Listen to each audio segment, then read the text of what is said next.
ஏமா இந்த மாசம் அரிசி சர்க்கரை மட்டும் வாங்கிக்கிங்க. பருப்பு ஆயில் அடுத்த மாசம் தான். சீமணினாச்சும் ஊத்துங்க. போன மாசம் ஊத்துல.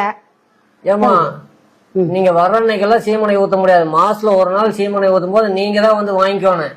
என்னோட அட்டைக்குன்னு வந்தது 3 லிட்டர் எண்ணெய் இருக்குதுல்ல, அது எங்க? ஏமா உங்களுக்குன்னு தனியா மாசம் 3 லிட்டர் எண்ணெய் கொடுப்பாங்களா? இந்த கடையில மொத்தம் 650 அட்டை இருக்குது. போன மாசம் வந்ததே 30 லிட்டர் எண்ணெய் தான்.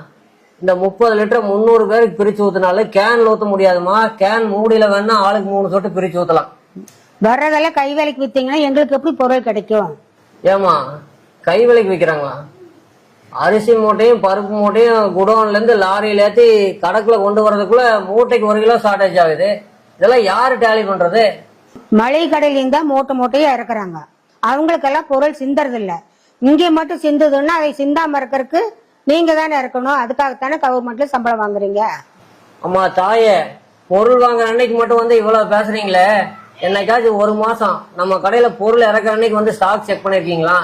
இறக்குற அரிசி பருப்பு எல்லாம் கரெக்டான தரத்துல இருக்கான்னு பாத்திருக்கீங்களா? நம்ம கடையில எத்தனை அட்டை இருக்குது, அதுக்கு எத்தனை மண்ணெண்ணெய் இறக்குறாங்கன்னு ஒரு மாசமாவது வந்து நீங்க செக் பண்ணிருக்கீங்களா? நாங்க ரேஷன் கடை ஆபீசரா வந்து செக் பண்றதுக்கு? நாங்க பொதுமக்கள். மா ஒவ்வொரு கடைக்கும் மாசம் மாசம் வந்து ரேஷன் கடை ஆபீசர் செக் பண்ண முடியாதுன்னு தான் ஒவ்வொரு ரேஷன் கடையிலயும் ஒரு 5 பேர்த்த போட்டிருக்காங்க. அந்த 5 பேரும் மாசத்துல ஒரு 5 நிமிஷம் ஒதுக்குனா போதும், எந்த ரேஷன் கடையிலயும் பிரச்சனையே வராது. யாருங்க அந்த 5 பேரு? மா அந்த 5 பேர் வேற யாரும் இல்லைங்க. ஒவ்வொரு ரேஷன் கடைக்கும் அந்த ரேஷன் கடையில பொருள் வாங்குறவங்கள ஒரு 5 பேரை லோக்கல் விஜிலன்ஸ் டீம்னு போட்டிருக்காங்க. அந்த லோக்கல் விஜிலன்ஸ் டீமுக்கு என்ன வேலை அப்படின்னா, ஒவ்வொரு மாசமும் அந்த கடையில இறக்குற அரிசி பருப்பு தரமா இருக்கா, மண்ணெண்ணெய் அளவு சரியா இருக்கா, இதெல்லாம் செக் பண்றதா உங்க வேலை. மாசத்துல இந்த 5 பேரும் ஒரு 5 நிமிஷம் ஒதுக்கி கூட்டம் போட்டா போதும். இந்த ரேஷன் கடையில எந்த பிரச்சனையுமே இருக்காது. நம்ம கடைக்குமா அந்த மாதிரி லோக்கல் டீம் 5 பேர் போட்டிருக்காங்களா? நம்ம கடைக்கு மட்டும் இல்லைங்க, தமிழ்நாட்டில் இருக்கிற எல்லா ரேஷன் கடைக்கும் லோக்கல் விஜிலன்ஸ் டீம்னு 5 பேரை 2020லயே போட்டு ஜீவா வந்துருச்சு. அப்புறே நம்ம கடையில பொருள் இல்லைன்னு பிரச்சனை வருது. ஏன் பிரச்சனை வருதுன்னா, 2020ல நம்ம கடைக்கு லோக்கல் விஜிலன்ஸ் டீம்னு போட்டாங்க. டம்மிக்கு ஒரு விஜிலன்ஸ் டீம் போட்டா அப்படித்தான் இருக்கும். நம்ம விஜிலன்ஸ் டீம் இது வரைக்கும் நம்ம கடைக்கு வந்து ஒரு மாசம் கூட இறக்குன பொருள் அளவு சரியா இருக்கா தரமா இருக்கான்னு செக் பண்ணதில்லை. அப்ப எந்த மாதிரி ஆளுகளை தான் போடுறது? எந்த மாதிரி ஆளுகளை போறதுன்னு தனியா ஒரு சட்டம் இருக்குதுங்க. தமிழ்நாடு உணவு பாதுகாப்பு விதிகள் 2017 பிரிவு 8(1) தெளிவா சொல்லியிருக்காங்க.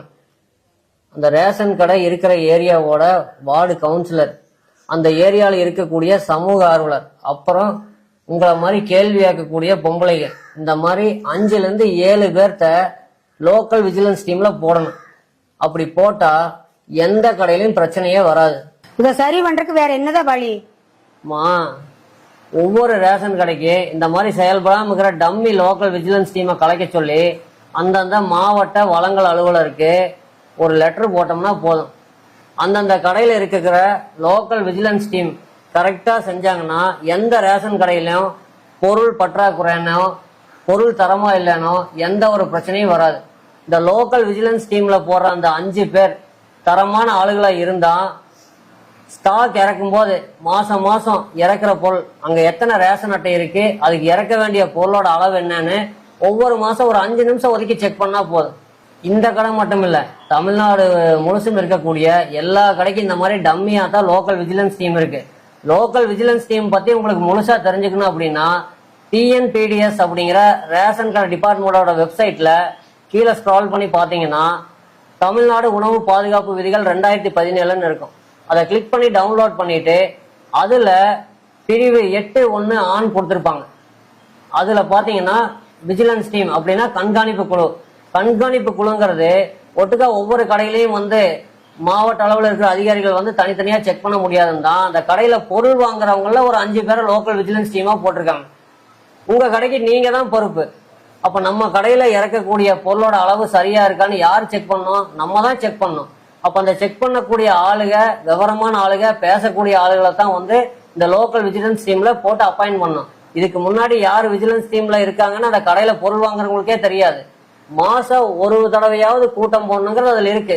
ஆனா இது வரைக்கும் போட்ட vigilance team, local vigilance team யாருமே அந்த கடையில கூட்டம் போட்ட மாதிரி தெரியல. சொல்லுங்க. மாசம் மாசம் எங்களுக்கு பொருள் கரெக்டா கிடைக்கணும், அதுக்கு ஒரு வழி பண்ணுங்க.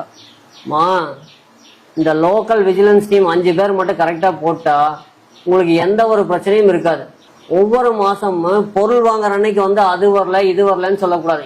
ஸ்டாக் இறக்குற அன்னைக்கு நம்ம கடையில எத்தனை ரேஷன் கார்டு இருக்கு, அதுக்கு எத்தனை அரிசி இறக்கணும், எத்தனை பருப்பு இறக்கணும், எத்தனை ஆயில் பாக்கெட் இறக்கணும், எத்தனை மண்ணெண்ணெய் இறக்கி இருக்காங்க, இதெல்லாம் தரமா இருக்கா, அளவு சரியா இருக்கான்னு செக் பண்றதுதான் இந்த லோக்கல் விஜிலன்ஸ் டீமோட வேலை.